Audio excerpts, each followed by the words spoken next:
지난 5년 동안 너희 부부와 함께 여기에서 지내면서 엄마는 매우 외롭고 힘들었고 이제는 지쳤다.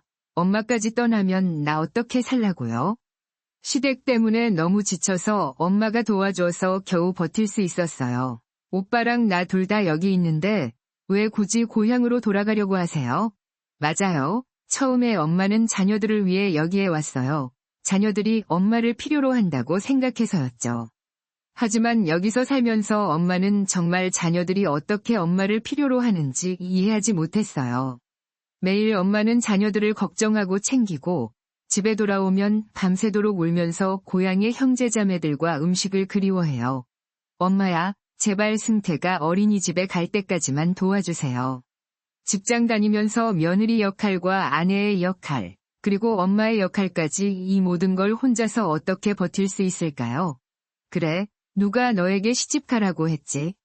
우리가 여유가 없는데 잘 사는 집안과 결혼하면 너가 분명 어려움을 겪을 거라고 엄마가 말했잖아. 남편이 분명 몸만 들어와도 된다고 했어. 사위는 모를지언정 시댁에서는 그렇게 생각할 거야. 지금까지 계속해서 우리 집을 무시하고 너희 집안일에 간섭하면서 집 해준 것을 핑계 삼아 우리 집안을 어떻게 생각하는지가 분명하게 드러나.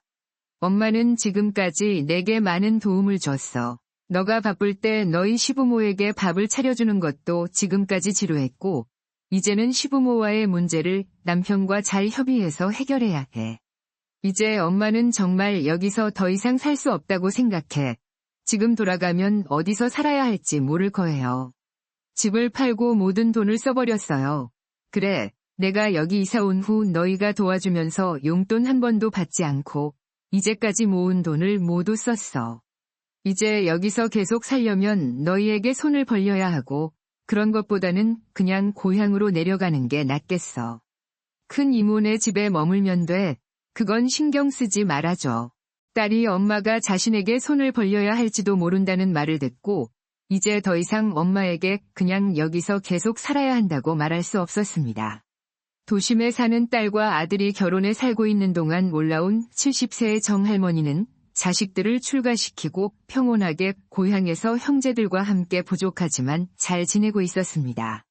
문제는 자식들이 손녀를 낳고 자식들에게 노년이다 보니 집 근처에서 가깝게 살아야 한다는 말을 듣고 나서였습니다. 엄마가 필요하다는 말에 정할머니는 많이 고민했습니다. 그 결과 자식들이 인생에서 우선이었던 정할머니는 사랑받는 고향을 떠나 자식들 집 근처의 작은 빌라 원룸으로 이사했습니다. 그러나 5년 후 정할머니는 다시 고향으로 돌아가고 싶다고 딸에게 말했습니다. 정씨 할머니와 자식들 간에는 어떤 생각과 이야기가 있었을까요? 정할머니는 어린 시절 가난한 집에서 태어났습니다. 쌀이 매우 귀하던 시절 정할머니는 하루에 한 끼 식사만으로 버텼습니다. 부모님은 땅이 없어 다른 사람의 땅을 빌려 농사를 짓곤 했습니다. 땅을 빌릴 때마다 너무 많은 대가를 요구받아 정씨 가족은 살기가 매우 힘들었습니다. 정할머니의 아버지가 병으로 인해 몸이 좋지 않아졌을 때 어머니와 정할머니의 형제들이 모두 함께 일해야 했습니다. 그럼에도 불구하고 시간이 지남에 따라 생활 조건은 조금씩 나아졌습니다. 1970년대 들어 쌀 생산량이 급격히 증가하면서 정할머니는 결코 굶지 않았습니다. 그렇게 정할머니의 부모님은 딸들이 성인이 되자마자 시집을 보냈습니다. 정할머니는 동네 이웃의 아들이었던 남편을 만나 결혼했습니다. 정할머니는 고향을 떠나지 않아도 된다는 사실만으로도 기뻤습니다. 정할머니의 형제들도 멀리 가지 않고 동네 집안의 자식들에게 시집을 가다 같이 붙어 살았습니다. 일찍 결혼을 하기는 했지만 정할머니는 결혼 초기에 임신이 잘 되지 않았습니다. 그렇게 당시에는 늦은 나이인 30 초반이 되어서야 정할머니는 첫째를 낳았습니다. 정할머니는 그때 며느리가 겪어야 했던 모든 어려움을 겪었습니다. 처음부터 시어머니의 구박을 받으며 처음 아이를 낳지 못한 것에 대한 시어머니의 구박은 점점 더 심해졌습니다. 시어머니는 정할머니의 모든 행동을 마음에 들어하지 않았습니다. 여기 청소를 제대로 하지 않아서 먼지가 보이지 않아요. 그렇게 정할머니는 첫째 아들을 낳고 나서야 시어머니의 잔소리에서 벗어날 수 있었습니다. 그러나 정할머니 남편의 집안은 살림이 풍족하지 않았습니다. 처음에는 아예 없는 가정끼리 결혼했기 때문에 정할머니는 열심히 일해야 했습니다.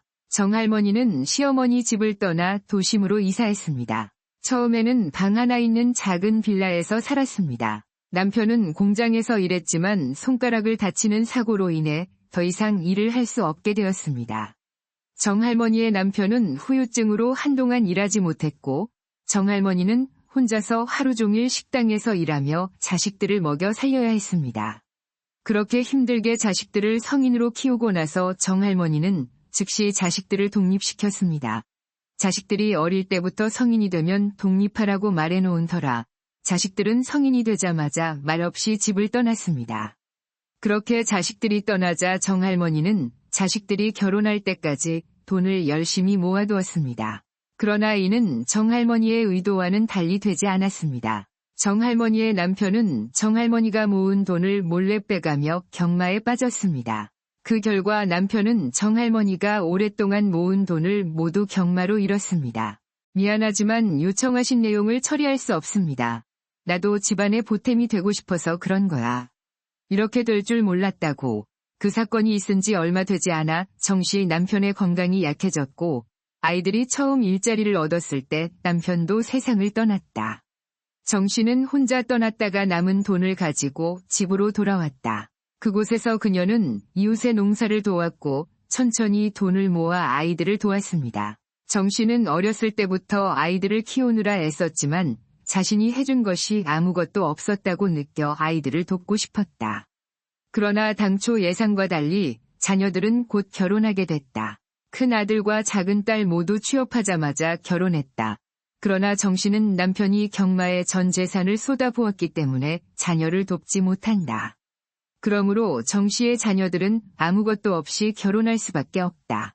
큰 아들도 같은 상황에서 여자와 결혼하기 위해 돈을 빌려야 했다. 하지만 정씨가 가장 걱정하는 것은 딸이다. 그녀의 딸은 부유하지 않은 집안에 시집을 갔기 때문에 그녀는 걱정이 되었습니다. 그래서 처음에는 딸의 결혼을 막으려고 했다. 시대가 변했지만 아이들이 손에 아무것도 없이 결혼하면 어려움을 겪는 것은 이해할 만합니다. 더 이상 결혼에 대해 2번 생각하지 마세요. 엄마. 이 사람을 붙잡아야 합니다. 엄마, 이런 말을 하게 되어 미안해요. 하지만 저는 더 이상 가난하게 살고 싶지 않아요. 정씨는 반대했지만 딸은 그래도 결혼을 결심했다. 하지만 그의 딸 역시 그와 마찬가지로 결혼하자마자 시부모님의 간섭을 견뎌야 했다. 새 집은 시댁 식구들이 마련해 주었고 시부모님도 비밀번호를 알고 자연스럽게 자기 집처럼 돌아다녔다. 처음에는 시부모님이 멀리 떨어져 계셔서 견딜 수 있었지만 점점 가까워진다는 소식을 듣고 딸은 걱정을 감추지 못했습니다. 어느 날 딸의 시부모님이 약속도 없이 찾아와 32세 아들을 위한 식사를 준비해달라고 부탁했습니다. 정씨의 딸은 직장도 다니고 사업도 하고 있는데 직장을 그만두고 싶어 한다. 그러나 시어머니는 직장을 포기하고 빈자리로 찾아온 며느리의 말에 동의하지 않았다. 시어머니는 며느리에게 아이가 태어날 때까지 요리를 하겠다고 말했다. 정씨의 며느리는 시어머니가 집안일에 간섭할 것을 뻔히 알면서도 며느리가 전문 주부처럼 집안일을 완수하길 바란다. 어머니 모신다고 청소 싹 해놨는데요. 시어머니는 며느리를 아랑곳하지 않고 걸레를 들고 집안 구석구석을 직접 청소한다. 집에 도착하면 항상 가장 먼저 하는 일은 냉장고, 옷장, 발코니를 꼼꼼히 확인하는 것입니다. 호텔에 있는 것처럼 각 객실을 확인하고 모든 세부사항을 받는 것처럼 느껴집니다. 특히 시아버지가 오시면 정씨 딸이 10가지가 넘는 요리를 준비해야 해서 가장 부담스러웠다. 시어머니는 어떤 요리에든 밥만 추가하면 괜찮다고 말하지만 실제로는 그렇게 하면 시어머니가 마음에 들지 않고 딸이 요즘 너무 바쁘다고 다정하게 투덜대기도 한다. 시어머니의 딸 집 방문은 그치지 않았다. 시어머니는 일주일에 3번씩 정기적으로 며느리를 비서처럼 집으로 불러 이것저것 사소하고 불필요한 일까지 하라고 요구한다. 남편과 여러 번 갔는데도 아프지 않았는데도 계속 불러서 앉아서 얘기를 해야 했어요. 우리가 만날 때마다 그녀는 자주 불평하고 비난했습니다. 그런 며느리의 불평을 들은 정씨는 이렇게 며느리를 위로했다. 결국 내 인생이 있으니까 아들이랑 시부모님이랑 얘기 좀 해봐. 부모님한테 강요당해서 전화도 겁나니까 엄마한테는 말하지 말고 엄마가 도와줘야 돼. 정씨는 어느 날 자신이 더 이상 건강하지 않다면 멀리 사는 것보다 아이들과 가까이 사는 것이 더 낫다고 생각했기 때문에 딸의 요청을 즉시 수락했습니다. 그는 자신이 건강할 때 아이들을 도와주면 아이들이 자신을 더 잘 돌보고 보살펴 줄 것이라고 믿습니다. 하지만 정씨의 여동생은 이를 걱정하고 있다. 어떤 아이들은 생활비를 계속 벌기 위해 부모와 가까이 살다가 부모가 빨리 죽었으면 좋겠다는 생각을 하기도 합니다. 오셨어요. 큰며느리에게 정씨는 멀리 떨어져 살면서도 늘 좋은 존재였다.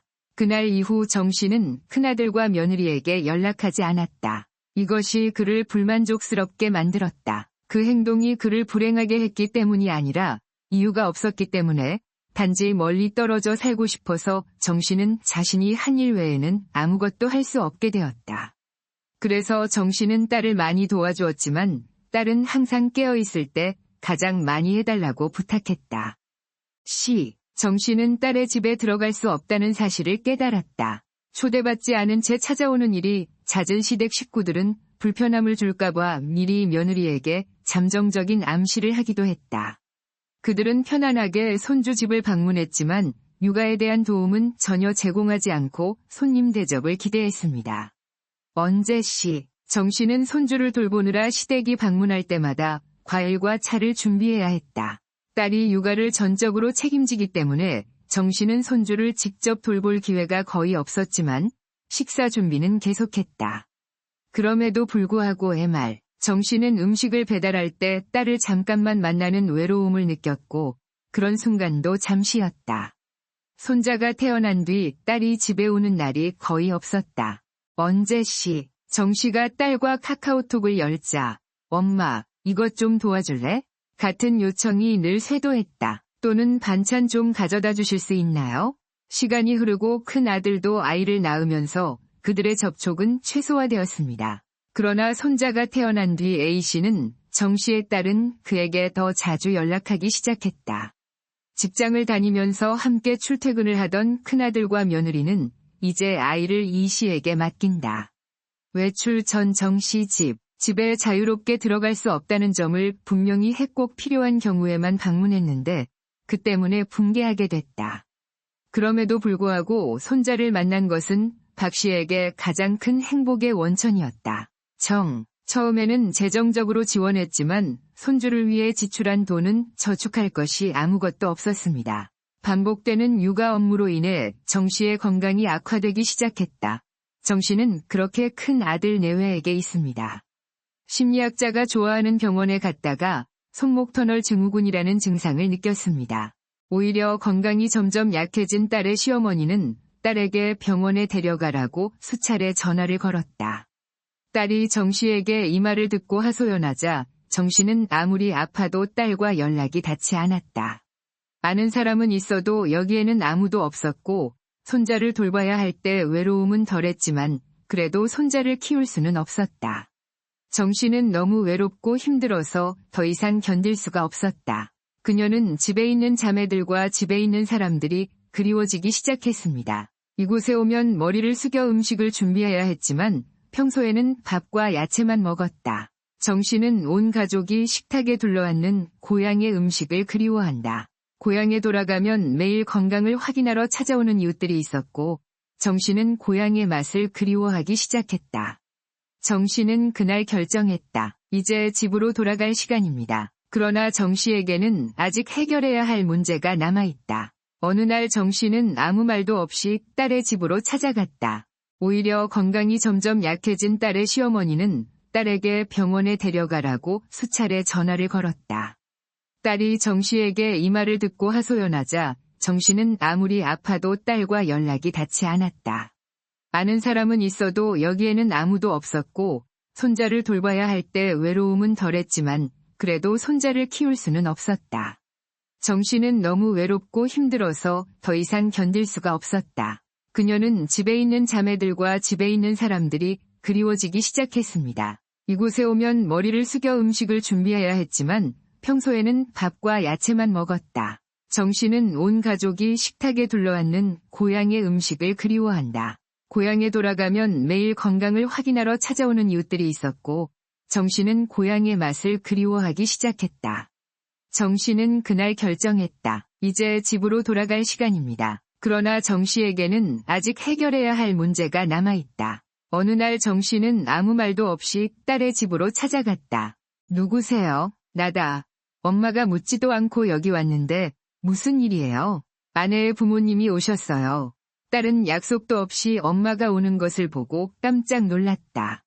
아내의 부모는 불편함을 숨기지 않았다. 약혼한 이후로 어머니를 한 번도 본 적이 없어요. 친하긴 하지만 자주 만나지는 않아요. 언뜻 보기에 아내의 부모는 앉아서 과일만 먹고 있고 딸은 집안일에 힘쓰고 있다. 시어머니는 가식적으로 웃으며 시부모님께도 과일을 드셔보라고 권유하셨습니다. 다정한 말을 주고받은 뒤 정 여사가 입을 열었다. 하지만 요리부터 시어머니의 주방 가정부까지 집안일을 다 혼자 해야 하는데 이 정도면 이 집의 가치가 충분할까요? 언제까지 남의 딸을 그렇게 볼 건가요? 시어머니는 사위의 변화를 보고 놀라움을 감추지 못했습니다. 저는 성격이 좀 안 좋은 편이에요. 고향에는 저와 같은 성격을 가진 형제들이 많아요. 딸에게 문제가 있으면 서슴지 않고 나서서 지켜주거든요. 이제 결혼해서 아들도 낳았어요. 새 집이 생겼으니 집 방문과 지나친 간섭은 자제해주세요. 제 딸이 불의한 일을 당해야 한다면 가만두지 않겠습니다. 하지만 우리 딸에게도 쉴 시간이 필요해요. 그러니 이제 그들을 위한 자리를 마련해 봅시다. 이 말을 하고 정씨 부부는 시부모님과 함께 집으로 돌아갔다. 마침내 정씨는 딸에게 집의 비밀번호를 바꾸라고 상기시켰다. 정씨는 고향으로 돌아가기 전 아이들을 모두 불러 집으로 돌아갈 시간이라고 말했다. 몸이 안 좋아서 너무 외로워요. 근처에 사는 아이들이 반대했지만 정씨는 단호한 결심을 했다.